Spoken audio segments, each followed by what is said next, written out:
igreja? Ou seja,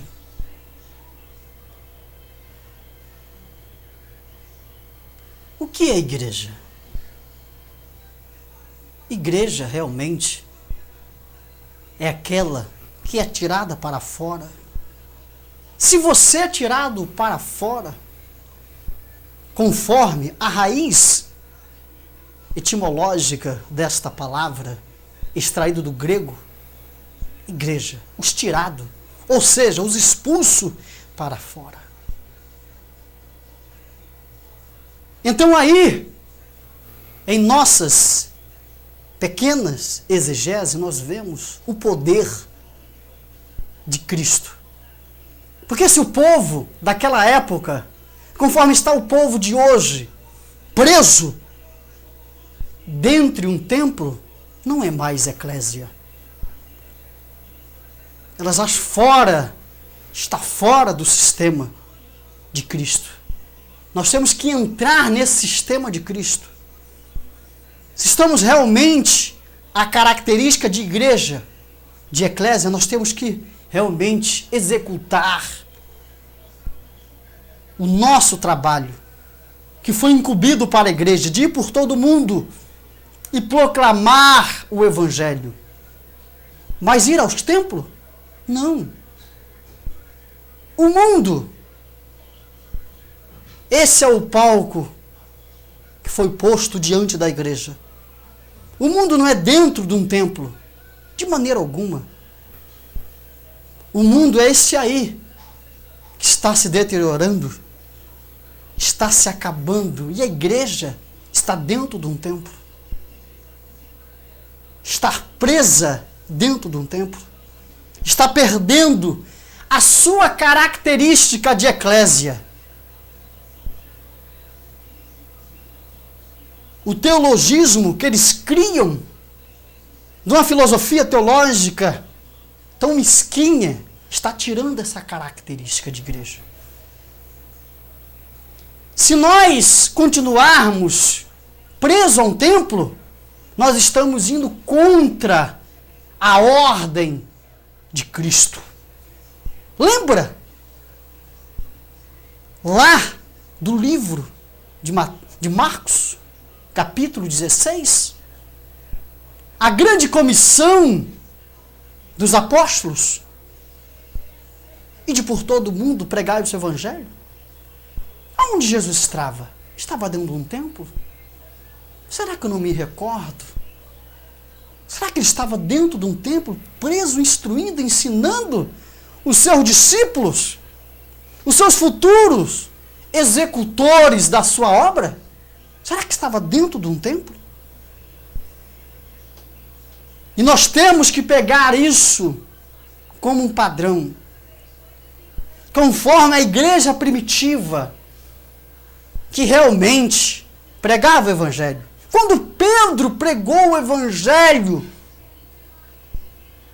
um evangelho tão novo da época, mas extremamente influenciador.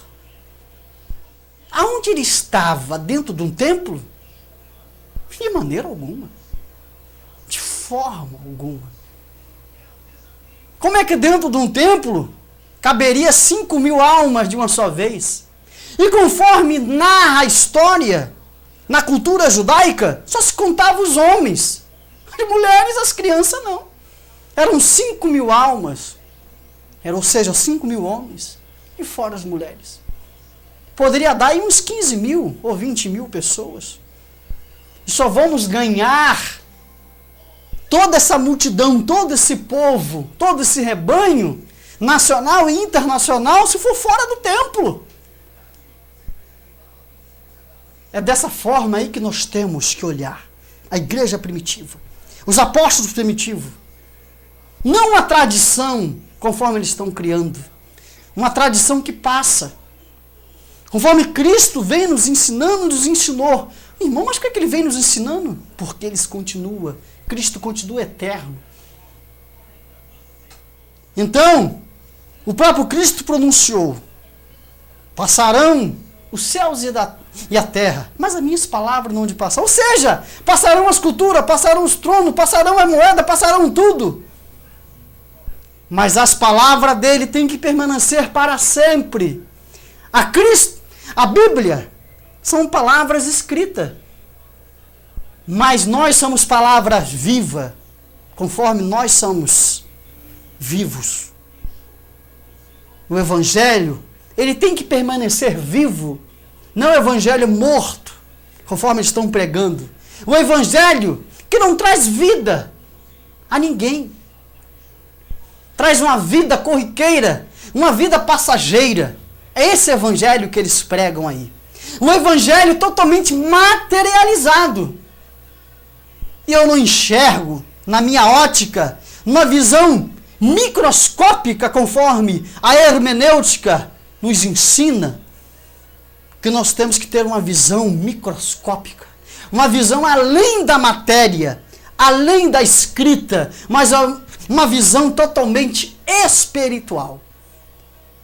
Não materializar o Evangelho, não judaizar o Evangelho, porque no Antigo Testamento são promessas materiais, promessa aqui dessa terra, mas no Novo Testamento, no novo amanhecer, numa nova igreja, um novo rebanho, um novo pastor que rege a sua igreja, não com ganância, mas uma igreja realmente vivificada, uma igreja que tenha vida, mas vida eterna, conforme a tua palavra é eterna.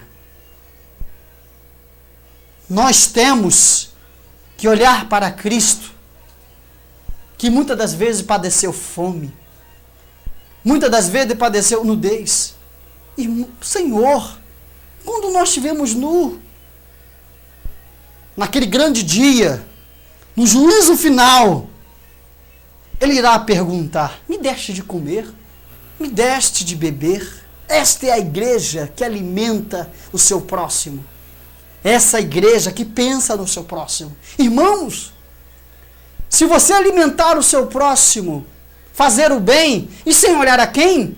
Não, irmão, eu não posso alimentar o macumbeiro, eu não posso alimentar o maçom, não posso alimentar o bandido, não posso alimentar fulano ou beltrano.